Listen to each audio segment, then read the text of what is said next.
Well, I think all news content is always influenced by whoever runs the station. They can choose to run a story or not run a story, depending on what their bias is. There's no such thing as unbiased news. I think it does, but I think if they don't follow what their audience wants, then they're not going to have a job. I think it's influenced quite a bit by the ownership. I mean, they decide what stories are going to be covered, what stories are going to be run, how the stories are framed.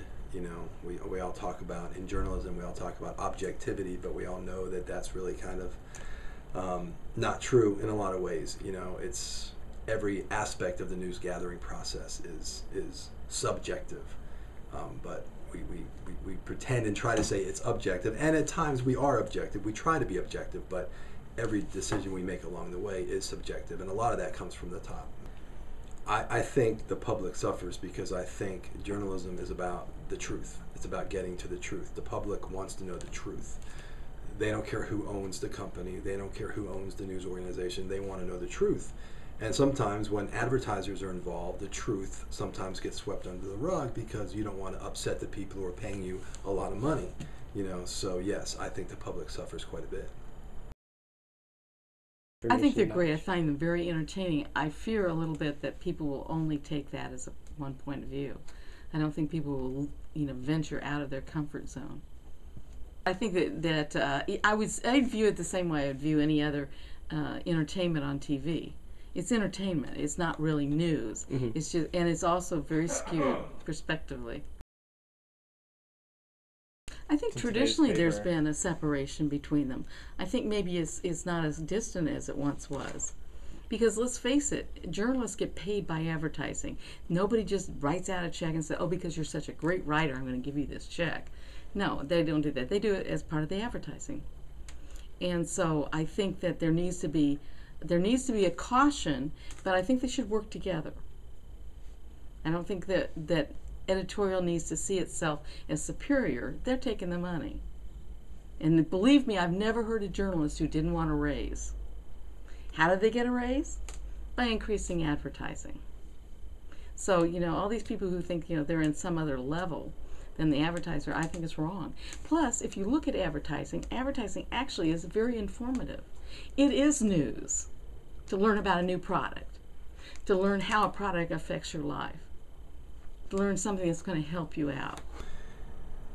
I worked in local TV news for a long time, and I can tell you that I never personally was asked not to cover a particular story that may have involved one of our advertisers, but I do know of several of my coworkers who have told me that they were going to cover a story, it might have been a negative story about a particular advertiser, but they were told from above, hey, back off, these are one of our main advertisers, something might have happened to them, and they say, hey, back off, we don't need to be upsetting them, we need that money.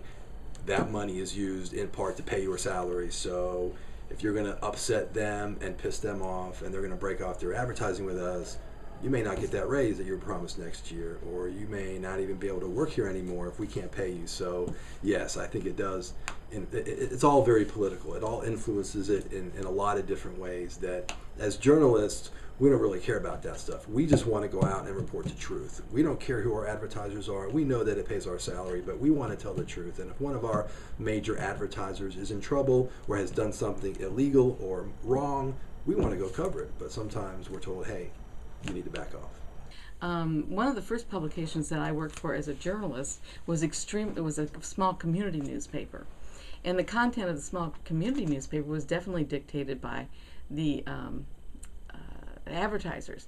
However, it wasn't like the publisher would come in and say, I think we need to tone this down a little bit, or let's not run this on the same page as the guy's advertising. It didn't really help. I mean, for example, if you have a car part that's repossessed, recalled, and then you go to a car agency is like one of your main advertisers, it's probably not expedient to put them on the same page.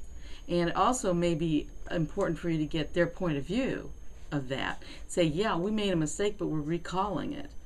Therefore, our next product's going to be better. I mean, I think you should always give people a chance to answer. Mm-hmm. Unfortunately, a lot of editorial people don't. They only give one point of view. Well, I think all businesses are in business to make money, and news is no different. In a perfect world, it would not be about making money. Journalism should be about informing your community and letting your community know the important things that are going on so they can make informed decisions. Whether you're making money or not, that's what a democratic society needs. Unfortunately, everybody is into making money, and a lot of the decisions are made based on money. And when that happens, everybody suffers. Journalists suffer because staffs are cut, equipment is cut. We don't have the equipment and the people we need to be able to go out and do our jobs correctly. And the public suffers because they're not getting the truth. Why, I hope bloggers are not the future of the news, because if it is, I fear for our democracy. Not because that they are all wrong or all bad, but I think there's so many people out there who know nothing that are talking, and they shouldn't talk. That's just my opinion. I think blogging is here to stay, and I think it's a huge part of the media, yes. But if you're talking about, is it the future of journalism, it might be, it could be, but I think journalism is going to suffer if it is, and I think all of us as people are going to suffer if it is, because it just depends on the blogger. I mean, there are some bloggers out there who I'm talking about bloggers who claim to be journalists. There's a lot of other bloggers who don't claim to be journalists, but I'm talking about the journalistic bloggers who care and try to get to the truth and try to have sources, legitimate sources that can back up their information. But there's a lot of people who don't do that, who just write whatever they want, and people believe it. The problem is that the public believes everything they read and everything they see, and when they start to think that that's news and that's the truth, then it's a problem. So it's all about individual responsibility. And if you are going to be someone who, as a blogger, calls yourself a journalist, you have to act like a journalist, which means you have to get legitimate sources and confirm information you get and report the truth and not just report opinions that may or may not be true. So if it is the future, I think we're in trouble.